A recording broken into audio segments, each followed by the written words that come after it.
caffeine. Holy fruit salad. Holy hole in a donut. This week's movie, Who Am I? Thanks to a weather phenomenon, I am a police officer who discovers a way to communicate with my father, 30 years in the past. While trying to save him from a fateful death, the repercussions become troublesome to correct. Stay tuned to find out. You're listening to the Banana Reel Movie Podcast, episode 43.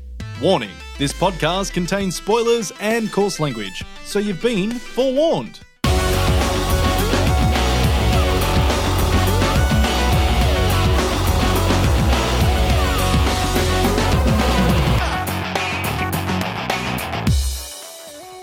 Hey there folks, guess what? It's part 2 of the discussion on Batman v Superman Dawn of Justice, and we won't keep you waiting any longer. So here it is, the final part to the discussion. And I promised you there wouldn't be any more, and I wasn't lying. So here you are.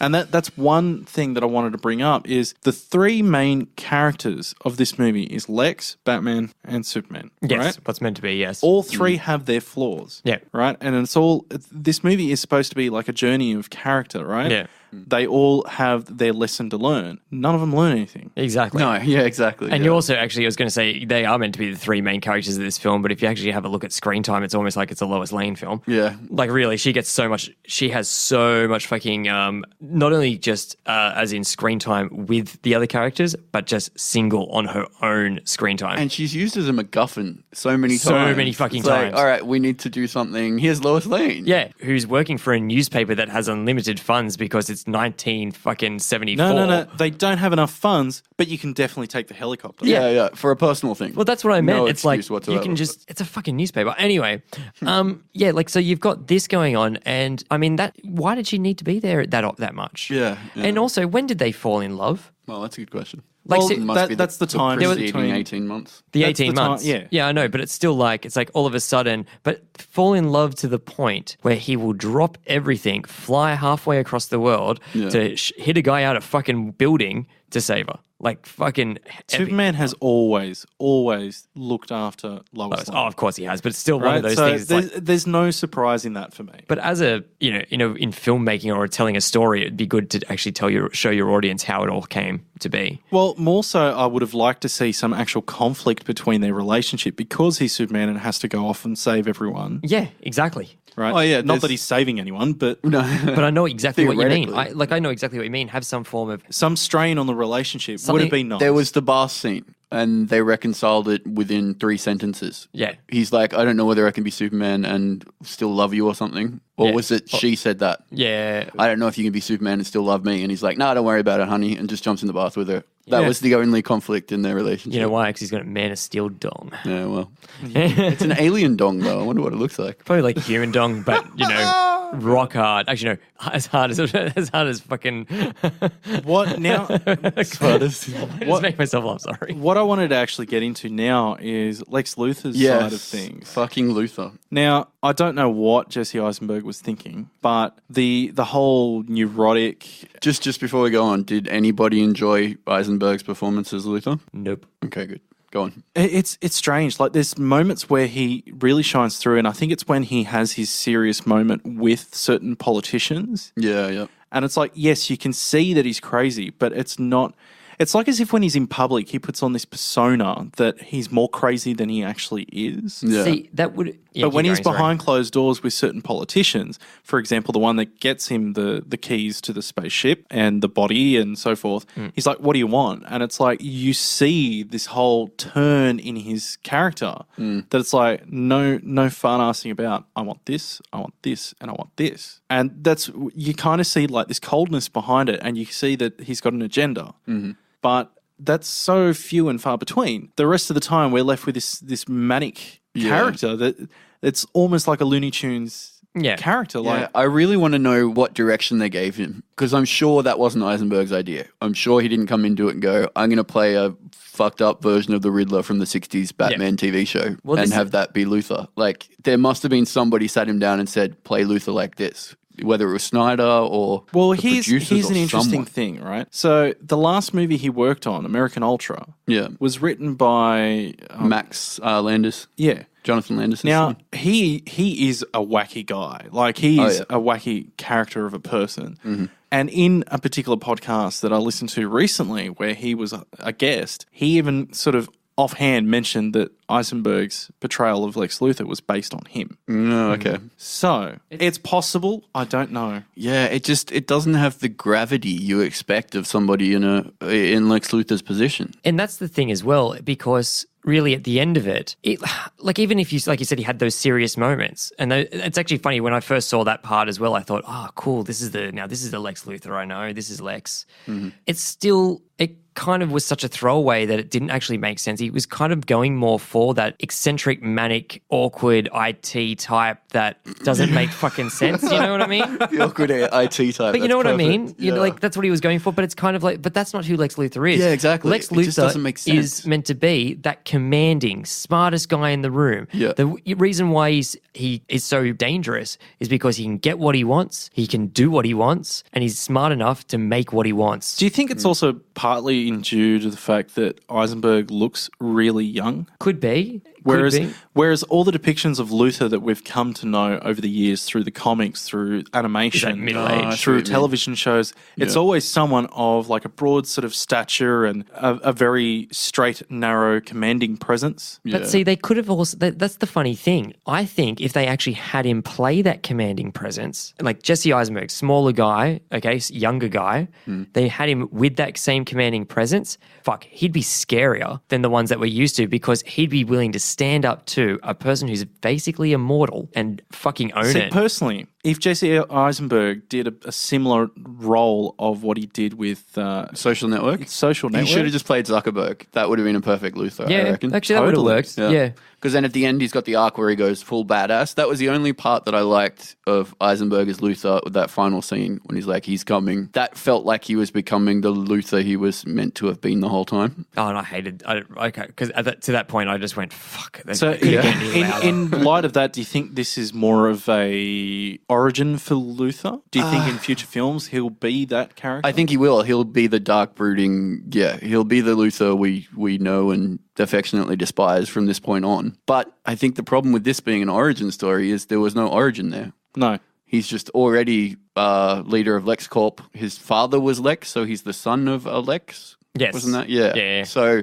there was no actual story to it. It was just, hey, here he is, and all of a sudden he's got a maniacal plan to kill Superman to what end? Yeah. We must destroy Superman. Yeah. Yeah. It Like, why? almost- Because you want to watch the world burn? Now you're just being the Joker. Yeah. Make up your And mind. that's exactly right. But that's it as well. It's almost like the old 70s Superman flicks with Gene Gene Hackman. Yeah. where it's not about real estate for once, but it's just about chaos. Yes. Whereas the Lex that I have come to know, chaos is the tool used to get the goal, but it's not about chaos. No, it's not. About chaos is actually... It's the order that's hidden within it. Exactly right. And that's like you said, he has an agenda. He has a plan. Always. He always does. And like, once again, he's got a super intellect. He's the smartest guy in the room, and he knows how to manipulate to get it. He seemed to, throughout this entire movie, just find shit out and happen to work out how to do stuff. And it just happened. It just happened. Well, here's the thing. If he's intelligent enough to figure out who Superman's identity is, who Batman's identity is, who Wonder Woman's identity is. Yeah, mind you, he knows all the mutants by the end of the movie. He knows who they all are. Yeah. If he's that intelligent enough or has the resources to figure this stuff out, or to figure out that an element used to power the Kryptonians' machines can be used against them, then why is it that we're given a child that is like really pretentiously... It's almost infantile, isn't it? That's exactly the word I'm looking for. Yeah. And exactly. It's almost like he throws tantrums. Yeah. You know, I mean, granted he doesn't, but it's almost like that. It's kind of like if I can't win this, I'm going to just now destroy everything. You know, that kind of thing. Like I understand the It's like the idea that evil he's villain. super intelligent, but like I find it difficult to believe that this infantile person got to where he was. But that's exactly. that's what I mean. I don't actually get that he is super intelligent in this movie. I actually get that, once again, everything just just fucking happens. Yeah, he comes off as a pretentious, spoiled rich kid. Exactly right. And it's like, oh, all of a sudden, I've got an alien ship. All of a sudden, I know how to open it with fucking fingerprints because, futuristic Kryptonian fucking tech. Look, I'll admit that was actually quite cool. Oh, no, that shat me to tears. Because I was I'll agree to disagree on that one, but I think it was really clever. But then not only that, to manipulate the ship. And creepy. To manipulate the ship into helping him, which we already know that Kryptonian ships from Man of Steel, when someone goes on that isn't Kryptonium, it tries to kill him. Yeah. So we've already got a setup thing. But that's the whole point of why he took the fingerprints. But how would it not? It still sense he's not Kryptonian. Well, but remember the deleted scene with Steppenwolf? I think they were trying to work in a subplot where the ship itself was taking over his mind. Okay. So I think it's supposed to be this what's the word? Yeah, manipulative. Almost like a possession. Omnipotent sort of force that's controlling his actions. See, which would have been brilliant. Which would actually give him some sort of motivation. Yeah, so for me, it would have been easier to swallow his craziness if it started off with him being a bit more mellow, and as he's working with the ship, he's becoming more and more crazy. Yeah. Like we said, if you're going to have an origin story, you have to have a story. Yeah. Like you can't just, throw stuff. Actually, now that would be great. See, once again, I was saying how I've been having these conversations with people where we've kind of just been rewriting certain parts and it's becoming a more coherent film. Yeah. Exactly. Why not have it that exactly when we first see him that he is kind of the normal kind of Lex, a little bit more down to earth and kind of coherent in his thoughts. And then as he's manipulating the ship, he's getting possessed by it. It's manipulating him. Well, not even just the ship, but the fact that he's got so many things in motion, right? Yeah. To get access to the ship, to get the kryptonite into the country, to manipulate Batman to kill Superman, and to manipulate Superman to kill Batman. That's a lot going on for him, right? And it would have been nice, it would have been interesting to see that as the plans are slowly coming closer and closer to fruition, that the stress is getting to him. Yeah. Anything to say why he acts the way he does and how he just happens to have shit happen. Like, I granted I get as well that off camera the ship was teaching him that if he somehow had his blood to the piss that's in the fucking water, I don't know, he'll be able to create Doomsday. But at the same time, I go, fuck, that was just random. That was really just going... See, and that's heavily relying on the first Man of Steel, where the whole codex was the genetic sequences that had been stored because they gave away having children naturally for so long. Yeah. That the codex is the gene pool. Yeah, that all Kryptonians are coming from, which is why in that story, that's why Kal-El is so different. Yes. Because he was a natural birth. That's why he's so resilient and he's against all odds. Yeah. He shouldn't exist. Yes, exactly right. So he's the first natural person in 1,000 years, wasn't he? And so that in play, you forget about that with Man of Steel, but that was actually something that was quite core to that movie. Yeah.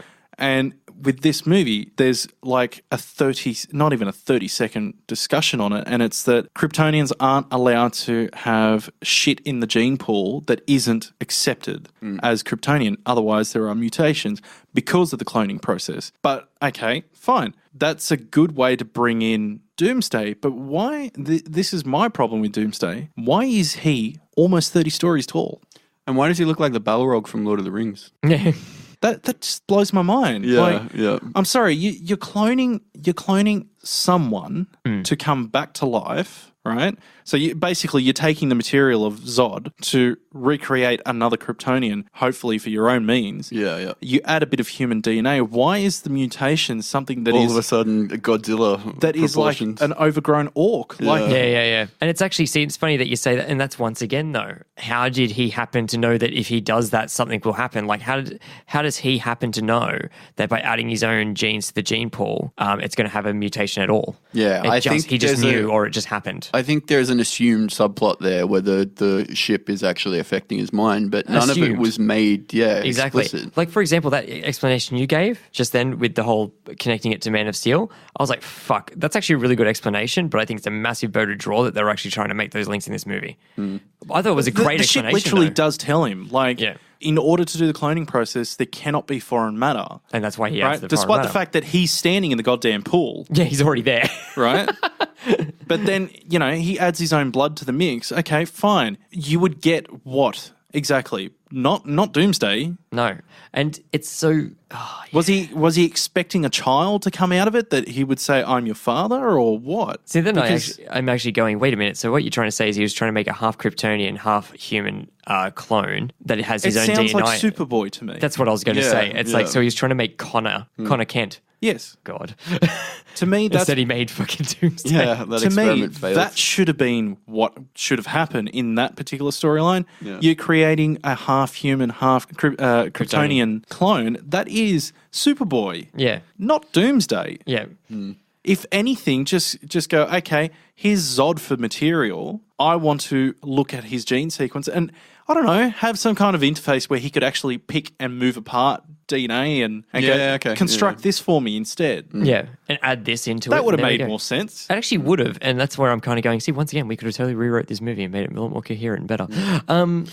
I think we should move on because this point of the plot, I think we could discuss for hours and still not come to a satisfactory conclusion. So we've touched on a couple of the fight scenes. What did you guys think of them? Let's say there's 3 main ones with a couple of flashy action here and there on top of that. So there's Batman versus Superman. The 5 minutes that they actually fight each other. The 3 of them versus, what's his name? Doomsday. Yeah. I will say it's very much 2 of them and a half. Well, yeah. Batman was fucking useless in that fight, wasn't he? He basically spent the whole time running away. Yeah, and I was going to say, okay, we'll go back to that in a minute. And then, the third one, which I thought was actually really good, was when Batman goes to save Martha in the warehouse. Yes. And they that is the highlight. Yeah, that was the only fight scene I really enjoyed. The rest of it just didn't feel visceral. There was no force to the blows. It was just really cookie cutter. Like, here's your CGI, here's your especially explosions. with the dream sequence when he's in the future and you've got the Batman soldiers against the Superman soldiers. Yeah. That sequence, and Batman's running around with guns and so forth. Yeah. Okay, who knows what happens in the future where he's like, well, you know what, I need a firearm. Yeah. They could be rubber bullets for all we know. It's war. Exactly Well, no, this Batman, they'd be real bullets, I'd say. Probably. Yeah. With the amount of anger that his character has. But that fight scene just seems slow and wasn't choreographed enough or wasn't enough rehearsal or too much in costume to slow down the actors. But then you get to the fight in the warehouse where Batman is saving Martha. Brilliant. Oh, that to me was fantastic as well. You know what? The execution, the force behind, so like through the wall. There's one part, right, that just blew my mind, which was he comes. I can't remember if he comes out of the floor exactly, but there's a part where there is a crate in the middle of the room, right? Yeah. And someone takes a shot at him, and he gets someone from behind him, right?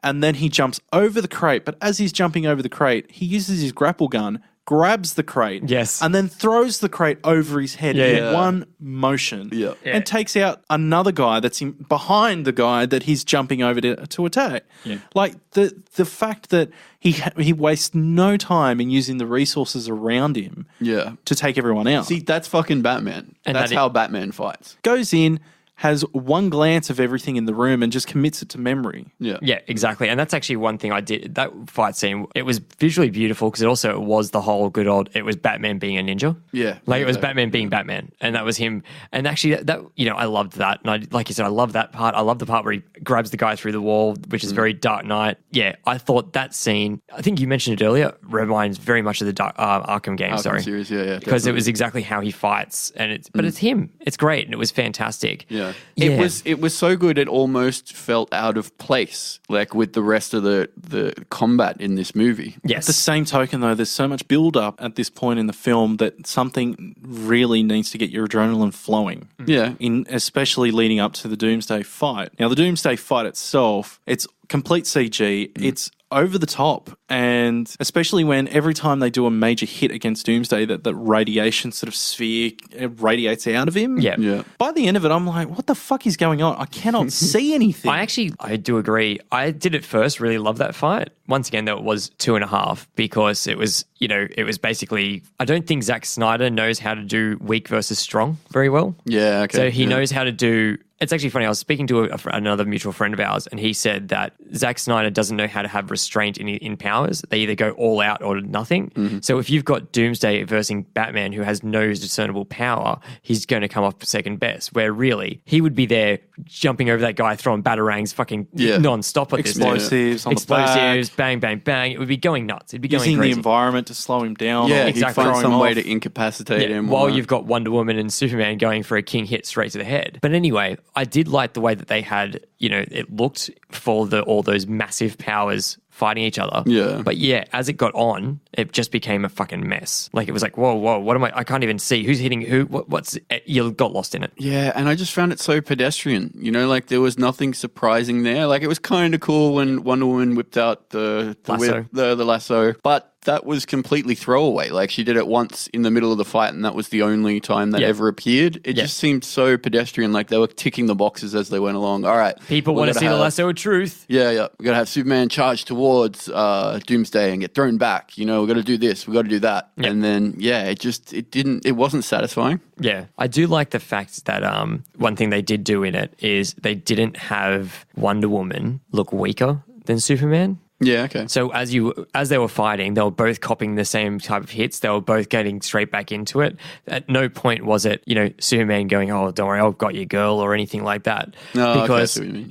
Yeah. really, and which is true, the character, she could go toe to toe with Superman. Yeah. I was going to say, they wouldn't have toned down the interpretation of her at all. No, and I think that's good. She's got the movie coming up now. She's going to be a femme fatale. Exactly, and they want her to be a strong character. Yeah, exactly. And that's good. So I was very happy with I'm that. glad that they have made her his equal. Yes. Yeah. Not the, damsel in distress. Yeah, or no, anything. not at all. She's a warrior woman. She has to be. No, we got Lois Lane for the damsel in distress. And that's exactly she's right. fucking everywhere. And she's always in trouble. With going back to Wonder Woman, when it comes to that fight against Doomsday, there is that moment where she is struck. It's in the trailer as well, but it's so quick that you don't realize. She gets hit and she hits the wall and she kind of recovers, smiles. Yeah. Because she hasn't had a challenge in a while. Exactly. And she gets back into it. Right? And that's what was good. That's what I like. It's like, okay, this is the character we know. Like, she thrives for a fight. Yeah. Now, going back to other sequences, I think the sequence where we finally get to see Batman on the street, where he's tracking down the white Portuguese and the equipment on that truck, where he's standing on top of the crane and he's got the tracking gun and he shoots the tracer, and then he jumps into, and we've discussed this briefly before, Dan, where he shoots the tracker on the truck to follow the contents where it's going to then steal it later. Then why did he get into the Batmobile and nearly destroy the truck? Yeah. Yeah. Oh, well, there's a lot of... drag that one car into the other tanker. Yeah. Like, he fucking blew up those dudes. Well, and I was going to say, actually, with that as well, he gets into that Batmobile, essentially kills a whole bunch of people. He's shooting, he's absolutely shooting them up with machine guns. He's doing all this stuff in the, yet when he goes into that building, he made really sure not to kill anyone. So it's it's okay for him to do it in a car, but it's not good for him to do it with his hands. Exactly, yeah. Well, they got airbags. They're fine. See, that's yet another problem. His moral fiber is inconsistent. Yes. Throughout this movie. And okay, so this chase scene, right, where he's chasing the truck to work out where it eventually goes. Recall what happened at the end of that. He didn't keep up with the truck. And then the next scene is just cuts to the warehouse. He's already gone in and stolen it. Yeah. So they took the most interesting part out of that entire sequence and had it happen off camera. Yeah. And all you see is the Batarang embedded where the kryptonite was. Yeah. So what was the point of all that? Yeah. No idea. Exactly. But if you remember the way that scene ended as well, is Superman comes in and says, "You're done." That's right, yeah. And then he jumps back into the Batmobile and limps all the way back home. Yeah. But he also said the good old, "Do you bleed?" Yeah. But in doing so, at least we got to see the Batmobile, and I think it was a fucking great rendition of a Batmobile. Yeah, I think that's it's really true. cool. Yeah. Yeah, it was actually, it kind of reminded me of the one in Arkham Knight and the Tumbler. Yeah. See, I actually prefer the look of this one than the Tumbler. Oh, so do I. Absolutely. I think it actually looks more like a Batmobile. Yeah, to me, the Tumbler, even though it was a great vehicle and it was built from the ground up, and It was a military vehicle. yeah, it looks like a tank. Yeah. And it doesn't seem highly practical. Yeah. to get around the streets, whereas this one does. It looks like a souped-up sports car with some retrofits. Yeah. You know, so Turbines for speed. Yeah, So was that the only point of that scene then, just so that they could show off the Batmobile? Yes. I think so. Because again, that just seems superfluous and unnecessary. Yep, it totally was. Just you don't have to have the Batwing, you don't have to have the Batmobile, you don't have to have the death of Martha and Thomas. You don't have to have every single part of the Batman mythos in every single Batman movie. True, but I think the Batwing, considering the story they went for, I think the Batwing actually played a significant role and should have been there. Yeah, the Batwing was fine. Yeah. At very least, they could have, I don't know, shown the Batmobile in the cave. Yeah. But instead he gets Just into the even Batwing. have which him is a walk nice past it. change for once. Yeah. Tease it for the next movie or something, Yeah. But all in all, I think that scene was merely just to show off the Batmobile and him in costume. Yeah. There were lots of little things in this movie where I think these scenes were written just to show us something like, here, look, hey, here's the Batmobile, or here's the Lasso of Truth, or here's the Flash, or here's Aquaman. Yeah, Movie's coming up, guys. Actually, that's another thing I wanted to ask you guys. What did you actually think of the reveal of the metahumans? Hated it. Why? Pointless. Absolutely pointless. You did not need to have... One, the video of the Flash was fucking awful. Like, it did not actually show him at all. It pretty much just looked like there was a glitch at the end. It looked terrible. The one with Cyborg... I saw the fucking creation of Cyborg on a 5-second video. Really? That should be the origin story of the Justice League film. And, okay, I'm glad I got to see Aquaman in underwater because I was like, okay, that's fucking pretty cool. But 2 seconds there floating around, fuck. Yeah, there wasn't Pointless. much to it, was there? Didn't need it. I Did expected not him to need it. do something. He just sort of comes out, swims around a bit, and then destroys the camera. If you had those symbols, just those symbols up, Yeah. and then she found her own thing or just had the symbols up, that would be enough of a cock tease to make me go, bring those movies now. I will give you all my money. Now, here's my next question. On her file is a singular photo from World War One. Yes. Right, so clearly there's no footage. Now, if the other characters were photos of them in use of their powers, or for example, let's say Aquaman is an underwater photo from maybe a scuba diver where you see what looks like a bullet underwater or looks like a merman or something. Yeah. Do you think that would have been more enticing? Yeah, you know what? Yeah. If I actually saw, or if it was like a photo of a underwater wreck and it did look like there was a merman, a really blurry merman shooting past it. Yeah. Fuck yeah. I'd be like, oh, that's going to be Aquaman. Or if I did see a red blur with a bit of lightning on it. Yeah. Or The reason I asked that is because the others have video footage, whereas Wonder Woman doesn't. No. And it just seems a little skewed. Now, when it comes to Cyborg, that is the worst fucking 30-second footage I've ever seen. Awful. It's really bad CG. Exactly, and that's why it looked like it was put in as an afterthought, and it should have been. It should have been at the beginning of a Justice League movie. League, yeah. If you have it as something's going on, or he gets, in the first 15 minutes, Victor Stone gets injured to a point where he's going to die, and then has to become, his father working for Star Labs has to create him. Fuck, man, that would look so much better than a 30-second video. Fuck, that was disgusting. Can we go back to the reason why they have this material in the first place? So Lex Luthor hunted down the metahumans on a hunch, and why did Batman not have access to a similar catalogue of information? Not sure, but from point. what I can gather, Lex Luthor had a theory. He had a hypothesis. Yeah. So one of those things that stated that there are, because of Superman, he theorized that there are other beings with similar abilities. So it's the whole metahuman sort of theory. See, that logic doesn't follow because Superman's an alien. We know he came from a planet in another galaxy. That doesn't necessarily require the existence of any other beings of supernatural power. I suppose it opens the question, though, that if he can exist, what about the folklore that we have? There's absolutely no reason why it would exist. No, There's no justification there whatsoever. If we found out tomorrow that aliens existed, we're living on Jupiter, we wouldn't say, well, maybe fairies are real. I reckon they are. But you know what I mean? Like, that logic doesn't follow. There's no connection between the two. For me, it would be more of the idea that if that can exist, then why can't some of these other stories potentially exist? That's drawing way too long a bow. Yeah. Like, you could I say don't know. that of anything. I don't know, but it's not clearly explained, aside no, from no. that he had a theory about metahumans. See, it would be better if it was, Superman exists. We now know he exists. Out of hiding comes emissary from Themyscira, who was also a, powerful being, but from this Earth. And that then gives the theory, holy shit, there's someone from this Earth that has this sort of power. Maybe there's others. That's what I mean. Yeah, there's a leap of logic there. But there's no leap of logic with there's an alien. I can see what you mean. There's an alien, therefore there must be people on Earth with powers. Yeah. Like, well, no. No. This movie visually has moments that are stunning. It's a Zack Snyder film, so there are moments that are just really pretty.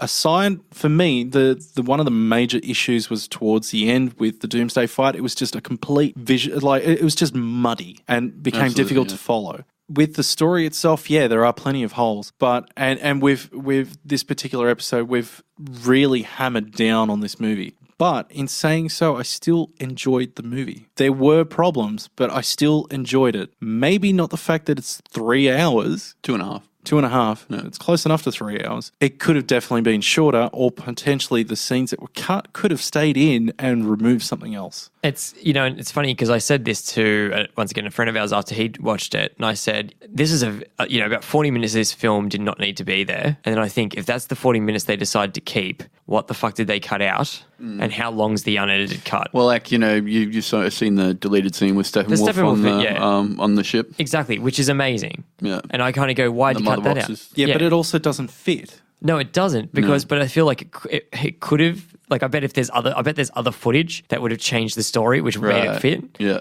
and I think there's probably 3 or 4 movies in this movie. Yeah, and they just never quite teased out any one of those approaches sufficiently to make it a consistent movie-going experience. I will say I enjoyed it as well, but only when I realized that it was just going to be over-the-top ridiculous. So I started laughing at it and having fun with it. So I didn't enjoy it because it was a good movie. I enjoyed it because it was a bad movie. Right. Yeah. Okay. It's one of those that have just flipped around. Yeah. It's gone all the way around to being kind of okay. Yeah. Yeah. See, I it's funnily enough, I actually want to give it another go. Yeah. Because I want to see if I'll get more out of it. I'll tell you what, if Zack Snyder, in response to how this movie has turned out, like it's made money. But it's not making huge money, actually. Well, it's made a lot of money first weekend, and it's really pitted off. It has. Yeah. But it got the 4th highest global box office on the opening weekend and the highest of any superhero movie. Yes. Which is interesting. So it made like $500 million in the first weekend. In light of that, and despite all of that, with all the critics saying what they've got to say, it makes me wonder, clearly there is a lot of footage out there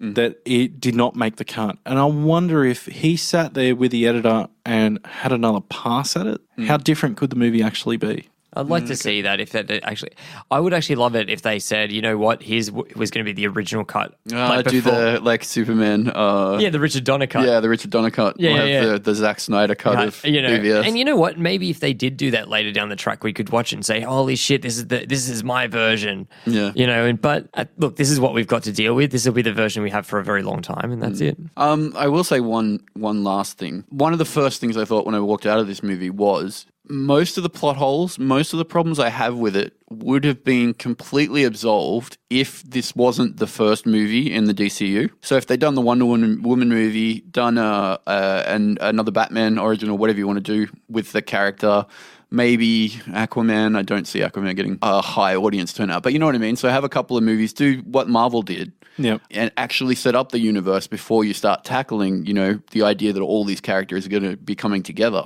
Like, I feel like if this was the 4th or 5th DCU movie, it would actually be passable. And, it sets up the Justice League really well. Yeah. If you've got this backstory already. Funnily enough, though, don't. The thing that they should not be doing is they shouldn't be doing I don't think these characters are going to make bank, or I don't think these characters are going to go well, because Marvel's doing it. They're going on characters that are B characters, and they're making making good movies out of them. C characters. Yeah, exactly. Actually, even look at the DC TV shows. I love it when some shit happens, and I'm like, holy shit, that's Heat Wave, fucking Heat Wave. He's one of my favorite characters in that show. Yeah. And I go, it's fucking Heat Wave. Yeah. You know, a fucking C-lister Rogue from The Flash. Like, you can do good things with characters if you do them well. Yeah.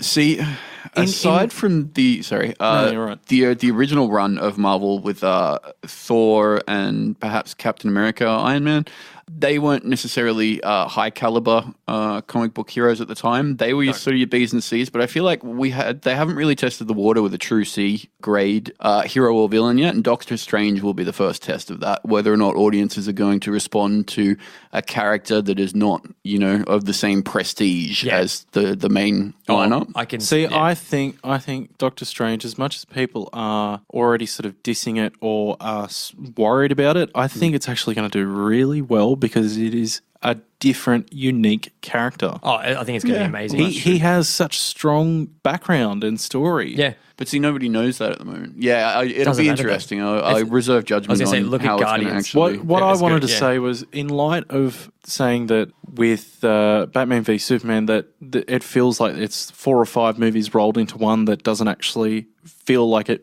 mends well together, that should have done more of a Marvel approach. It's like as if they didn't have stock in their own characters to trust that, or felt that we're so behind on the ball because they've already got a second movie, team up movie, and there's a third with Captain America: Civil War. Yeah. We need to get into this quick. That's what it kind of feels like. That's definitely what it feels like, yeah. They're like, all right, we're like 10, 12. How many years have the Avengers movies been going? We're about So Iron Man was about 2003? 2004 or 2003, 2004. yeah. So they've been doing it now for almost, actually 2004, so they've been doing it for, 12 years. yeah. Yeah. Yeah. So, yeah, they're 12 years behind. And, it's not wise to try and catch up movies? 12 years, in a movie. So You what? can't Just do it. start from the beginning. Yeah, exactly. Do it right. Yeah, Sorry, yeah. Iron Man was Give it its 2008. time. Oh, okay. Well, we were way off. Still, that's 8 years. But So, exactly right. Samsonite. Yeah, 8 years in a lot of movies. Yeah. You know. All right. I think it's time to wrap up on this. Yep. Dan, you start. All right. Well, I don't think I really need to add anything more. This was a hot mess of a movie. It was disappointing because I wanted it to be awesome. You know, I wanted to get the impression that the DCU was off to a good start and it's going to good places. But I don't. I'm worried about the future of all DC movies after this one, especially given how paranoid Warner Brothers seem to be about feedback from moviegoers. So, I mean, they changed the entire approach to Batman vs. Superman because of feedback from critics.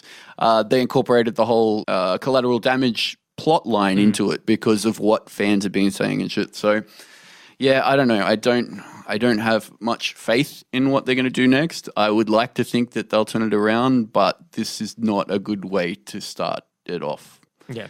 So, like I said, I had fun at this as soon as I realized that it was going to be a laugh out loud, funny movie and not the serious movie it was trying to be. It's not the comedy. But I wouldn't necessarily recommend you go see this at the cinemas unless you're a diehard Batman or Superman fan. And if you are, you're probably not going to enjoy it anyway. Yeah. So just do it for completeness sake. Otherwise, wait till it comes out on video or download or stream or something.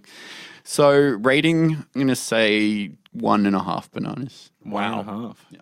All right, Heath. Well, you know what's funny? I mean, as much as, you know, I was really looking forward to this movie as well. And I really hoped that it was going to live up to my expectation. It didn't. I have a lot of issues with it.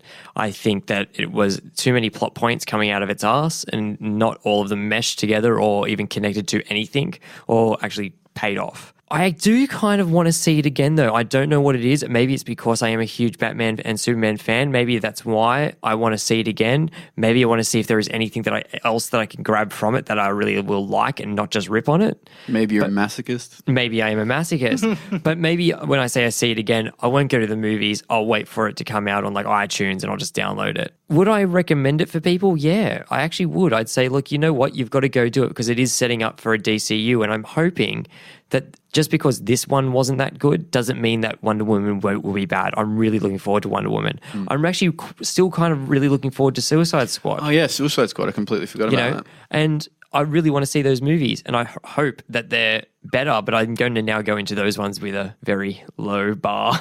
So I think they'll probably exceed my expectation because my bar's going to be pretty low.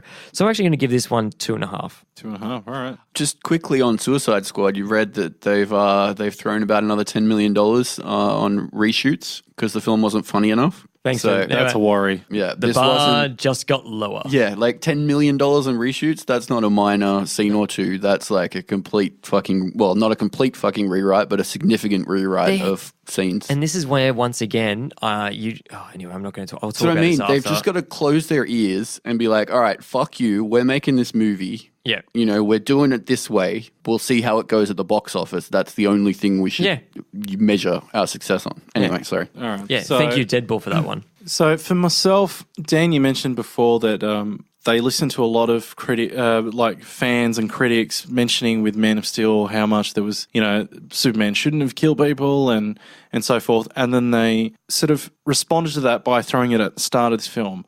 I think in retrospect, that was actually a smart move. And I think by doing that, they acknowledge, okay, we did something you didn't like, but here's, as you said, here's the opportunity for us to correct that mistake. And there could have been a whole story around Batman trying to come through and try and get retribution for the people that died. And he is a flawed character in that aspect, that he's just driven by that whole revenge and trying to get justice for those people that died. And then the turnaround could have been that, he learnt something that we didn't see in this movie. And that's the problem. We didn't see it. And it was the same with Superman. His justification of, I was wrong, it still doesn't feel real. Like, he didn't learn anything from the last movie. And he didn't learn anything in this movie either. There's a lot of characters that could have been so much more done with them, and it just wasn't. But in saying that, like I said before, I did enjoy this movie. There are moments that are really cool. For example, the warehouse scene with Batman taking out everyone, or there's Diana fighting, or even just the introduction of her. Like, you're wondering, who is this person? The use of Alfred even was a really nice I actually did like Alfred in this change. as well. True, yeah. It was like the new 52 Alfred, wasn't it? Yeah. And even the idea of Lois Lane and Superman having a relationship, even though it's just it's really almost gross, but like there was a lot of potential that just wasn't seen to or paid off well enough. In that retrospect, I'm going to give this 2 bananas. But do I recommend it for people? Sure, if you want to be. If you're unsure of what people are talking about, go see it. Don't do it at the cinema, though, because it is a long movie and it just really drags towards the end. Like, don't do it. Just wait for it to come out on video and watch it at home. Yeah. Whereas if you have enough, you at least didn't spend a great bucket load of money to go see it. Yeah. And can easily just check out of it, Basically, if you thought the Avengers movies were too complicated and highbrow, you might enjoy this. Yeah. I'm going to quickly read something from Lee. Lee didn't join us today, but he did send me a message, which basically it's really quick and concise. He said, basically, I'm going to give this 2.5 bananas. The movie had good fights. Plot was a bit thin in places. Exposition of Wonder Woman and the rest of the Justice League was quite terrible. Batman's takedown of a henchman into the floorboards was my highlight. I will hesitantly watch again. So by proxy, 2.5 from Lee. And funnily enough, it almost concisely says what I've been trying to say. Yeah. Just in the last 5 minutes. But yeah, so do we recommend it? There's a few kindas. So yeah, that's our discussion on Batman v Superman. We may even revisit this later. Who knows? In any case, we are Theatre Gorillas. We'll catch you next week. Don't forget to stay tuned for the end of the theme song if you want to know what this week's movie Who Am I is. Bye. See ya. See ya.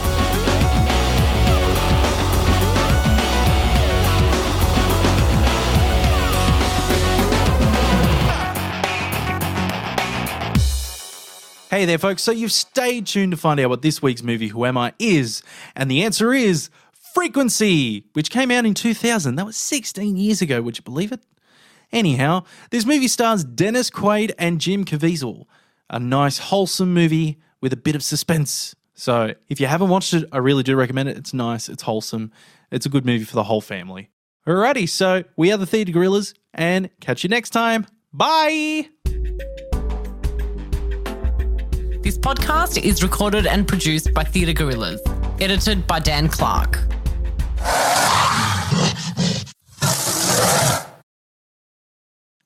Stick in with the... Ugh. Stick in. Stick it in. Stick it in. Let me try that again. 2 fingers first.